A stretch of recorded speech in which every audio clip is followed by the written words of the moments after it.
Hello friends, now today I am going to start a new topic and the topic is the gastrointestinal disturbance.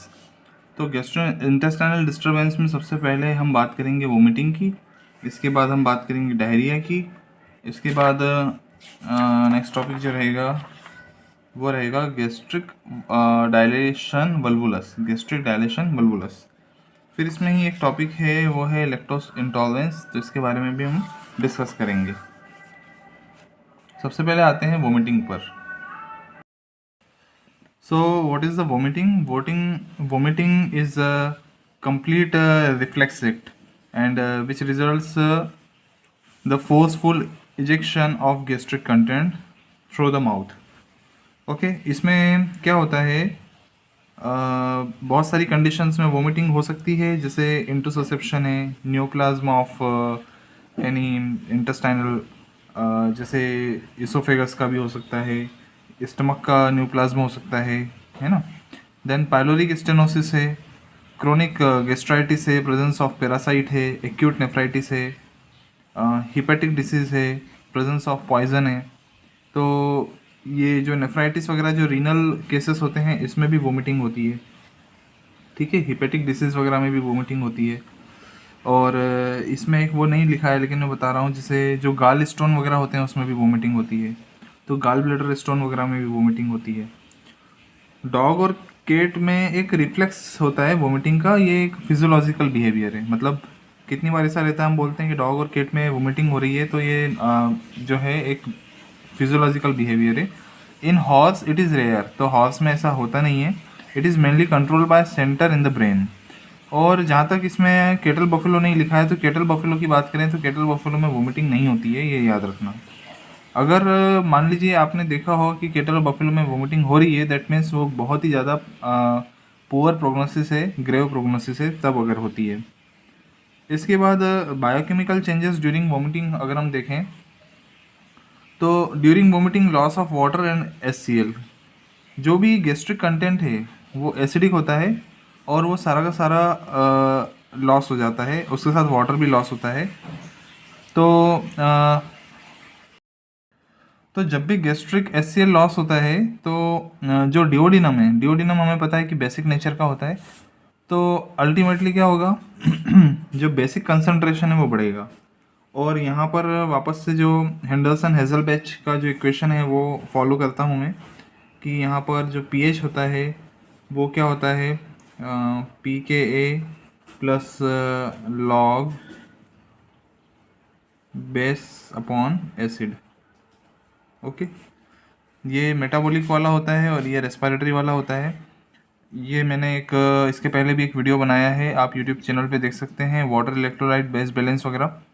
तो उसमें कैसे metabolic acidosis होती है, metabolic alkalosis, respiratory acidosis, respiratory alkalosis, ये check कर सकते हैं। तो यहाँ पर जो मेटाबॉलिक एल्कलोसिस होती है ड्यू टू वोमिटिंग, उसका फिजियोलॉजी पैथोफिजियोलॉजी ये है कि कंसंट्रेशन ऑफ बेस बढ़ेगा, कंसंट्रेशन ऑफ बेस बढ़ेगा यानी कि मेटाबॉलिक एल्कलोसिस है। और कंसंट्रेशन ऑफ बेस क्यों बढ़ेगा, because of loss of HCl, है ना। यहाँ पर मेटाबॉलिक एल्कलोसिस हो रहा है because of loss of HCl। तो होगा क्या, जो डिओडिनम में है जो बेस है उसका कंसंट्रेशन बढ़ जाएगा। ओके, तो ऐसी कंडीशन में क्या होगा, जब बाइकार्बोनेट आयन का कंसंट्रेशन बढ़ेगा तो माइनस आयन जब बॉडी में ज़्यादा हो रहे हैं तो यूरिन में ज़्यादा से ज़्यादा क्लोराइड जो कि माइनस आयन है वो एक्सक्रीट आउट होने लगेंगे, तो अल्टीमेटली बाइकार्बोनेट कंसंट्रेशन बढ़ेगा। इसके अलावा ये देखा गया है कि गैस्ट्रिक वोमिटिंग में चूँकि हमारे जो स्टमक है उसमें पोटेशियम आयन ज़्यादा होते हैं, तो जब भी वोमिटिंग होती है बहुत सारे पोटेशियम आयन जो होते हैं उसका लॉस हो जाता है। तो जब ये लॉस होता है तो ऐसे में पोटेशियम डेफिशिएंसी हो जाती है। तो पोटेशियम डेफिशिएंसी होने के कारण भी क्या होता है कि पोटेशियम डेफिशिएंसी को रोकने के लिए बहुत ज़्यादा हाइड्रोजन आयंस जो होते हैं वो एक्सक्रीट आउट होते हैं। तो जो यूरिन है, यूरिन में भी पोटेशियम की जगह फिर हाइड्रोजन आयंस जाने लगते हैं। तो अल्टीमेटली क्या होगा, एसिड जो है कम हो जाता है, बेस बढ़ जाता है, और बेस जब बढ़ जाता है तो मेटाबॉलिक एल्कलोसिस होती है। इसके अलावा एक रीज़न और है कि जब गैस्ट्रिक वोमिटिंग होती है तो हाइपोकेलिमिया तो होता ही होता है, उसके कारण क्या होता है, जो यूरिनरी कंपनसेशन है वो स्टार्ट हो जाती है। उस मैकेनिज्म में क्या होता है, हाइपोक्लेमिया होगा तो जो मेटाबॉलिक एल्कोलिसिस होगी तो यूरिन में ज़्यादा से ज़्यादा क्या निकलेगा, यूरिन में ज़्यादा से ज़्यादा बेस निकलेगा। तो यूरिन क्या करती है, जो किडनी है उसमें एक्सक्रीट करेगी SCO3 ions. Okay, SCO3 ions का एक्सक्रीशन बढ़ जाएगा। तो ये एक रिफ्लेक्स है, ये बॉडी का वापस से कंपनसेटरी मैकेनिज्म है कि कैसे जो है वापस से बेस घटाया जाए। तो बेस घटाने के लिए जो किडनी है वो SCO3 आयंस रिलीज करेगी फर्स्ट। दूसरा ये है कि ज़्यादा से ज़्यादा रिटेंशन करेगी हाइड्रोजन आयन का एंड पोटेशियम आयन का। तो हाइड्रोजन आयन का रिटेंशन तो इतना इजीली पॉसिबल नहीं हो पाएगा, है ना। तो इस ऐसे ही कंडीशन में SCO3 आयंस का जितना से ज़्यादा एक्सक्रीशन होता है वो तो होता ही होता है। दूसरा क्या है, लंग्स क्या करता है, लंग्स हाइपोवेंटिलेशन करेगा। तो लंग्स में क्या होगा, हाइपोवेंटिलेशन होगा। तो लंग्स में जब हाइपोवेंटिलेशन होगा तो उससे क्या होगा, ज़्यादा से ज़्यादा कार्बन डाइऑक्साइड रिटेन होगी बॉडी में, और जितनी ज़्यादा कार्बन डाइऑक्साइड रिटेन होगी वो कार्बन डाइऑक्साइड वाटर के साथ में कंबाइंड होकर के क्या बनाएगी, SCO3 H2CO3। तो ये क्या बन गया, फिर से एसिड बन गया। जब बेस बढ़ता है तो कंपनसेटरी मैकेनिज्म में लंग्स क्या करते हैं, H2CO3 बनाते हैं, यानी एसिड बनाते हैं। तो ये मेटाबॉलिक एल्कोलिसिस जो होती है एडजस्ट हो जाती है। नाउ नेक्स्ट है potassium deficiency and hypovolemic due to dehydration में cause renal tubular damage and kidney failure. कितनी बार ऐसा भी होता है कि जब ये कंपनसेशन नहीं हो पाता तो किडनी फेल्योर भी हो जाता है, रीनल डैमेज भी हो जाता है, ट्यूबुलर डैमेज भी होता है, और पोटेशियम डेफिशिएंसी बनी रहती है। और इसमें एक चीज़ और है, अगर पोटेशियम डेफिशिएंसी होती है तो सोडियम डेफिशिएंसी भी हो जाती है, क्योंकि हमारी बॉडी में जितने आयंस हैं वो उसका बैलेंस होना चाहिए। पोटेशियम जितने ज़्यादा जाएंगे कंपनसेटरी सोडियम्स को भी उतना ही जाना होगा।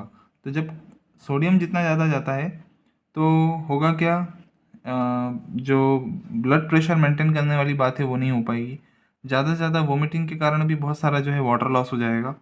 तो ultimately there is hypovolemic shock. और हाइपोवॉल्यूमिक शॉक अगर होगा तो हाइपोवॉल्यूमिक शॉक में डेफिनेटली जो रीनल ट्यूबुलर डैमेज है वो भी होगा, रीनल फेल्योर भी होगा।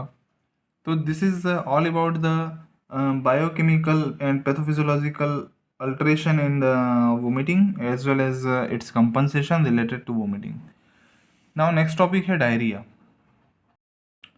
So in the case of diarrhea there is a rapid elimination of watery fecal material with increased frequency and volume or both. तो फीकल मटेरियल तो जाता ही है, साथ साथ वाटर भी जाता है, और ऐसी कंडीशन में बहुत ज़्यादा हाइपोवॉल्यूमिक शॉक लगता है, हाइपोवॉल्यूमिया होता है।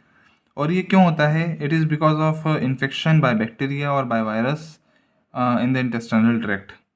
ये भी हो सकता है कि we are feeding poor quality of diet, like हमने अगर रफेजेस वगैरह नहीं खा रहे हैं, है ना। सडन डाइटरी चेंज, ये कितनी बार आपको सडन डाइटरी चेंज एनिमल्स में भी देखने को मिलता है। जैसे केटल बफेलो में भी हम लोग देखते हैं कि सडन डाइटरी चेंज होता है, तो उसमें भी मेटाबॉलिक एसिडोसिस वगैरह भी हो जाती है। इसके अलावा फूड पॉइजनिंग है, हैवी मेटल है, प्रेजेंस ऑफ ऑर्गेनोफॉस्फोरस कंपाउंड है। प्रेजेंस ऑफ ऑर्गेनोफॉस्फोरस भी ये जो है पॉइजनस सब्सटेंस है, इंसेक्टिसाइड वगैरह में भी यूज़ करते हैं, पेस्टिसाइड में भी यूज़ करते हैं ऑर्गेनोफॉस्फोरस। तो इसके ही कारण क्या होता है, डायरिया होता है। अब इसमें भी हम बायोकेमिकल अल्टरेशन तो होगा ही होगा, तो क्या होता है उसको हम समझेंगे। तो जब भी डायरिया होता है तो डायरिया के केस में क्या होगा, लोअर इंटेस्टाइन वाले पार्ट से जैसे ये स्टमक है और लोअर इंटेस्टाइन वाला जो पार्ट है, तो लोअर इंटेस्टाइन वाले पार्ट से सारा का सारा मटेरियल बाहर आएगा, डिहाइड्रेशन भी होगा। और जो स्टमक का ये कंटेंट है ये एसिडिक होता है। तो जब ये यहाँ से वाटर लॉस होगा तो जो स्टमक का कंटेंट है इसमें हाइड्रोजन आयन ज़्यादा होते हैं, ओके, और साथ में क्या ज़्यादा होता है, पोटेशियम आयन ज़्यादा होते हैं। तो देखो इसमें क्या होगा, एक तो वाटर लॉस होगा यानी कि हीमो कंसंट्रेशन हो जाएगा, which leads to hypovolemic shock, है ना। वाटर लॉस होगा तो हाइपोवॉल्यूमिक शॉक लगेगा क्योंकि वाटर लॉस हुआ है। This is characterize by decrease excretion of hydrogen, क्योंकि ज़्यादा से ज़्यादा डायरिया में क्या होता है, जो बाइकार्बोनेट आयंस होते हैं, है ना, तो जो बाइकार्बोनेट आयंस होते हैं HCO3 नेगेटिव, ये रिलीज होते हैं। तो बाइकार्बोनेट आयन का लॉस हो जाएगा। इसको कंपनसेट करने के लिए यहाँ पर ये तो लॉस होगा, और यहाँ पर क्या होगा, हाइड्रोजन और पोटेशियम आयन ज़्यादा है, तो इसीलिए ये पूरी बॉडी में इसका कंसंट्रेशन ओवरऑल ज़्यादा हो जाएगा, किसका, पोटेशियम और हाइड्रोजन का। तो इसलिए there is a decrease excretion of hydrogen, hydrogen कम रिलीज होंगे, over production of lactic acid. तो अल्टीमेटली जो मेटाबॉलिक एसिडोसिस है वो तो होगी ही होगी, है ना। इसमें क्या होगा, मेटाबॉलिक एसिडोसिस होगी, मेटाबॉलिक, इसमें मेटाबॉलिक एसिडोसिस होगी, और लैक्टिक एसिड प्रोडक्शन भी बढ़ जाएगा इसमें, और हाइपरकैलीमिया होगा। हाइपरकैलीमिया क्यों होगा, क्योंकि जो सोडियम आयन है वो स्टमक में ज़्यादा होते हैं। और एक चीज़ और है कि सोडियम जो डायरिया होता है, डायरिया में ज़्यादा से ज़्यादा सोडियम आयन का लॉस होता है। तो उसको कंपनसेट करने के लिए जो इंट्रासेल्युलर, हमें पता है कि सोडियम आयंस जो होते हैं सेल के बाहर होते हैं, और पोटेशियम आयन सेल के अंदर होते हैं। तो बाहर का जो मटेरियल है उसमें सोडियम ज़्यादा था, इसलिए डायरिया में सारा का सारा जो इंटेस्टिनल ल्यूमन था उसमें निकल गया, पोटेशियम पोटेशियम रह गया, तो इसलिए हाइपरकेलीमिया बना रहेगा। और जैसे ही डायरिया हुआ तो बहुत ज़्यादा जितना भी ग्लूकोज वगैरह था, जो हमने डाइट लिया, जो कार्बोहाइड्रेट डाइट वगैरह लिया, तो क्या होगा, हाइपोग्लाइसीमिया हो जाएगा, है ना। तो अब इसको कंपनसेट करने के लिए क्या करना है, हमें रिहाइड्रेशन करना पड़ेगा। हमें क्या देना पड़ेगा, सबसे पहले 5% ग्लूकोज, है ना, IV देना पड़ेगा पहला। दूसरा क्या करना पड़ेगा कि भाई बहुत ज़्यादा बाइकार्बोनेट का लॉस हुआ है तो इसमें हम दे सकते हैं, और सोडियम का लॉस हुआ है तो इसलिए हम इसमें दे सकते हैं सोडियम बाइकार्बोनेट, ठीक है। तो ऐसा सॉल्यूशन देना है जिसमें सोडियम बाइकार्बोनेट मिले, तो इसको देने से जो डिहाइड्रेशन है वो कवर अप होगा। उसमें किसी भी टाइप का ऐसा आयन नहीं देना है जिसमें पोटेशियम हो या फिर हाइड्रोजन हो, तो ऐसे आयंस नहीं देना है, हमें कोशिश करना है कि ये देना है। अब डायरिया हो गया तो बॉडी खुद कंपनसेट कैसे करती है, देखो हमने ये पढ़ा है मेटाबॉलिक एसिडोसिस। अब मेटाबॉलिक एसिडोसिस में कंपनसेशन कैसे होगा, तो आप वापस से हमारे हैंडरसन हेजलबैच इक्वेशन पे आ जाएं। तो मेटाबॉलिक एसिडोसिस कब होती है, जब बेस का लॉस होता है। तो बॉडी कंपनसेट करेगी, कैसे करेगी, बॉडी क्या करेगी, या तो एसिड का लॉस करेगी, है ना, यानी कि ज़्यादा से ज़्यादा कार्बोनिक एसिड बनाए, जो है ज़्यादा से ज़्यादा हाइपर वेंटिलेशन करेगी। हाइपर वेंटिलेशन करेगी तो कार्बन डाइऑक्साइड ज़्यादा से ज़्यादा रिलीज हो जाएगी, तो क्या होगा, कार्बोनिक एसिड ज़्यादा बनेगा नहीं। तो जब भी डायरिया होता है बॉडी का कंपनसेशन में लंग्स से सबसे पहले होता है। लंग्स में हाइपर वेंटिलेशन होगा, कार्बन डाइऑक्साइड ज़्यादा चली जाएगी और कार्बोनिक एसिड ज़्यादा बनेगा नहीं, तो एसिड कम हो जाएगा। एसिड कम हो जाएगा तो ये इक्वेशन वापस से जो है pH हमारा 7.4 हो जाएगा, पहला। मेटाबॉलिक एसिडोसिस में दूसरा क्या हुआ, बेस का लॉस हुआ है और एसिड कांस्टेंट है, बेस का लॉस हुआ है, तो एसिड भी हमने लॉस करवा दिया, पहला। दूसरा क्या होगा, दूसरा मैकेनिज्म रीनल मैकेनिज्म होता है। रीनल मैकेनिज्म में जब एसिड कम करना है तो एसिड कम करने के लिए क्या होगा, रीनल मैकेनिज्म में ज़्यादा से ज़्यादा हाइड्रोजन आयन जाएंगे बाहर, कोशिश करेंगे कि हाइड्रोजन आयन ज़्यादा से ज़्यादा हो। तो हाइड्रोजन आयन या पोटेशियम आयन डिक्रीज एक्सक्रीशन होगा ना, तो सोडियम का रिटेंशन होगा और हाइड्रोजन और पोटेशियम जो होते हैं वो रीनल में चले जाएंगे। तो रीनल में क्या जाएंगे, हाइड्रोजन आयन जाएंगे एंड पोटेशियम आयन, इनका एक्सक्रीशन हो जाएगा, एक्सक्रीशन होगा, और सोडियम आयन का क्या होगा, रिटेंशन होगा। सोडियम आयन का क्या होगा, रिटेंशन होगा। तो ऐसा करने पर जो है डायरिया जो होगा वो कंपनसेट होगा। comes to the gastric dilatation volvulus। तो गैस्ट्रिक डायलिटेशन वल्वुलस में क्या होता है कि जो स्टमक है ना, जीआई ट्रैक्ट डिसऑर्डर है एक टाइप का। जो इसमें स्टमक होता है वो stomach because of any mechanical या फंक्शनल किसी भी रीज़न से इसका जो पाइलोरिक आउटफ्लो है वो बंद हो जाता है, और इसके कारण क्या होता है, गैस का एक्युमुलेशन होने लगता है। तो ये हमारा जो है स्टमक है, ओके। और ये जो है पाइलोरिक वाल्व है, ये बंद हो जाता है। इसके बंद होने से ये जो है और डिस्टेंडेड हो जाता है। इसके डिस्टेंशन होने से क्या होता है कि ये इसकी ऑब्स्ट्रक्शन होने के कारण किसी भी रीज़न से ये रोटेट हो जाता है। बहुत ज़्यादा डिस्टेंशन हो गया with the gas and fluid, तो ये रोटेट हो गया। इसके रोटेशन होने से क्या होता है कि भाई ये वाला जो एरिया है आपका बंद हो गया, ये भी बंद हो गया, और ये बहुत ज़्यादा डिस्टेंडेड हो गया। तो इसमें क्या होता है, नेक्रोसिस होती है और परफोरेशन ऑफ स्टमक वॉल, यानी कि परफोरेशन हो जाता है ना, और नेक्रोसिस हो जाती है। नेक्रोसिस हो गई, परफोरेशन हो गया। अब क्या होगा कि जब भी कभी किसी भी टाइप का टिश्यू डैमेज होता है, तो इस टिश्यू डैमेज में हाइपरकैलेमिया होता है, क्योंकि हमको पता है जो पोटेशियम आयन है वो अंदर सेल के अंदर होते हैं, सोडियम आयन बाहर होते हैं, और टिश्यू डैमेज हुआ तो क्या होगा, सेल ब्रेक होगी। सेल ब्रेक होगी तो ultimately there is release of potassium ion, तो हाइपरकैलेमिया होगा। साथ में जो फॉस्फोलिपिड्स वगैरह की जो मेम्ब्रेन होती है वो भी डिस्टर्ब होती है, इसलिए हाइपरफॉस्फेटेमिया होगा। इसके बाद में इसका एक रीज़न ये भी है कि रीनल फ्लो कम हो जाएगा। रीनल फ्लो कम क्यों हो जाएगा, क्योंकि जो भी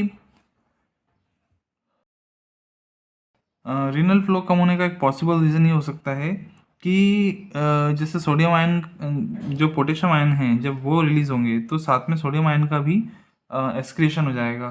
तो सोडियम आयन का रिटेंशन नहीं होगा। सोडियम आयन का रिटेंशन नहीं होगा तो क्या होगा, जो इसका एक रीज़न ये भी है कि हो सकता है कि रेनिन एंजियोटेंसिन सिस्टम है वो डाउन हो गया हो, या एल्डोस्ट्रॉन ने वर्क करना बंद कर दिया हो, क्योंकि अल्टीमेटली रिड्यूस्ड रीनल फ्लो उसी से रिलेटेड है ना। जब भी ब्लड प्रेशर बढ़ता है उसका रीज़न क्या है, उसका रीज़न ये है कि सोडियम आयन कंसंट्रेशन ज़्यादा रहता है। तो सोडियम आयन कंसंट्रेशन ज़्यादा होने से रेनिन रिलीज़ होता है। रेनिन रिलीज़ होता है तो वो क्या करता है, एंजियोटेंसिन सेकेंड को एक्टिवेट करता है, वो एंजियोटेंसिन थर्ड को एक्टिवेट करती है। एंजियोटेंसिन थर्ड क्या करता है, एल्डोस्ट्रॉन को रिलीज़ करता है। एल्डोस्ट्रॉन जब रिलीज़ होता है तो क्या होता है, ब्लड प्रेशर बढ़ता है। ब्लड प्रेशर बढ़ता है तो रीनल आउटफ्लो बढ़ता है। तो ओवरऑल इस मैकेनिज्म में हिंड्रेंस होगा, क्योंकि सोडियम आयन कम हो गए हैं। क्यों, क्योंकि पोटेशियम आयन भी कम हो गए हैं। क्यों ऐसा होगा, क्योंकि कंपनसेट करना पड़ेगा ना। जहाँ पोटेशियम आयन ज़्यादा हो गए हैं तो सोडियम आयन का यूज़ नहीं है, सोडियम आयन को रिटेन होना पड़ेगा। तो ओवरऑल ये प्रोसीजर है, पोटेशियम आयन रुके रहेंगे, सोडियम आयन का एक्सक्रीशन हो जाएगा, इसलिए जो है रिड्यूस रीनल ब्लड फ्लो। और सोडियम आयन का ये भी रोल है कि sodium ion blood pressure maintain करता है। तो जब सोडियम आयन का जो है डाउन होगा कंसंट्रेशन, तो इस कंडीशन में रीनल ब्लड फ्लो डाउन हो जाएगा। इसके बाद में जब रीनल ब्लड फ्लो डाउन होगा और लीकेज होगा due to damage in the tissue, तो जो ब्लड वेसल है उससे बहुत सारा फ्लूइड जो होगा वो इंटेस्टाइन वगैरह में आएगा, और ब्लड वेसल में हीमो कंसंट्रेशन होगा। हीमो कंसंट्रेशन होगा तो ब्लड यूरिया नाइट्रोजन लेवल बढ़ेगा, क्रिएटिनिन लेवल भी बढ़ेगा। इसके बाद क्या होगा, स्टमक में डिजनरेशन होने के कारण लीवर में अल्टरेशन आएगा। लीवर में अल्टरेशन आएगा तो जो ट्रांस एमिनेज एक्टिविटी है, एएलटी वगैरह जो है ना, ये बढ़ेगी। तो एएलटी लेवल जो होगा वो बढ़ेगा। और इसके अलावा क्या होगा भाई, एसिड प्रोडक्शन हो रहा है तो लैक्टिक एसिडोसिस वगैरह होगी, और एसिडोसिस होगी तो मेटाबॉलिक एसिडोसिस होगी। तो this is overall the mechanism of gastric dilatation volvulus. Now comes to the lactose intolerance.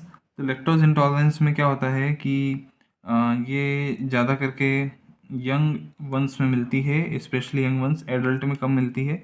इसमें मिल्क में जो लैक्टोज होता है उसका ब्रेकडाउन नहीं हो पाता बिकॉज ऑफ लेक और डेफिशिएंसी ऑफ एंजाइम लैक्टेज। और lactase generally intestinal cell secrete करती हैं, पर यहाँ पर इंटेस्टाइनल सेल लैक्टेज सिक्रेट नहीं कर पाती हैं। तो इसमें कंडीशन क्या होगी, कंडीशन ये होगी कि डायरिया होगा, गैस बनेगी, एब्डोमिनल पेन होगा, है ना, क्रैम्प होंगे। तो ऐसे बहुत सारे डेयरी प्रोडक्ट हैं जिसमें लैक्टोज होता है तो उसका डाइजेशन नहीं हो पाता। और ये in the case of bovine neonatal diarrhoea वगैरह, इसका एक एग्जांपल हम ले लेते हैं कि इसमें होता ही होता है। बोवाइन नियोनेटल डायरिया में ये मिलेगा। जब भी लैक्टोज की डेफिशिएंसी होगी तो ये एक कार्बोहाइड्रेट मेटाबॉलिज्म का डिस्टरबेंस है।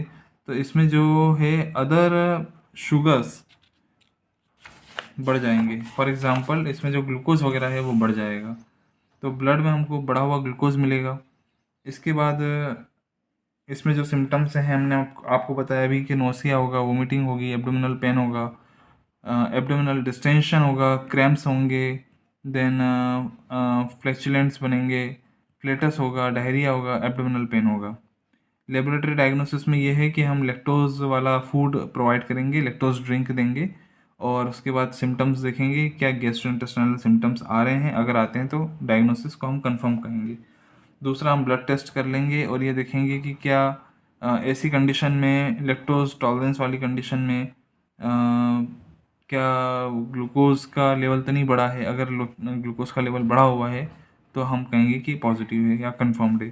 तीसरा ये करेंगे कि हम स्टूल का एनालिसिस कर लेंगे, और स्टूल में अगर हाई एसिड कंटेंट मिलता है तो इस कंडीशन में हम कहेंगे कि लैक्टोज इंटॉलरेंस है। तो अल्टीमेटली इन तीनों ही कंडीशन में हमको लैक्टोज देना पड़ेगा। लैक्टोज देने के बाद ही समझ में आएगा, और इसके बाद ये तीनों कंडीशन हम चेक करेंगे। तो ये था हमारा इम्बेलेंस इन द डाइजेशन और biochemical disturbance in gastrointestinal tract. So that is in the non ruminant. अब नेक्स्ट टॉपिक में हम बात करेंगे रूमिनल डिस्टर्बेंस इन द रूमिनेंट।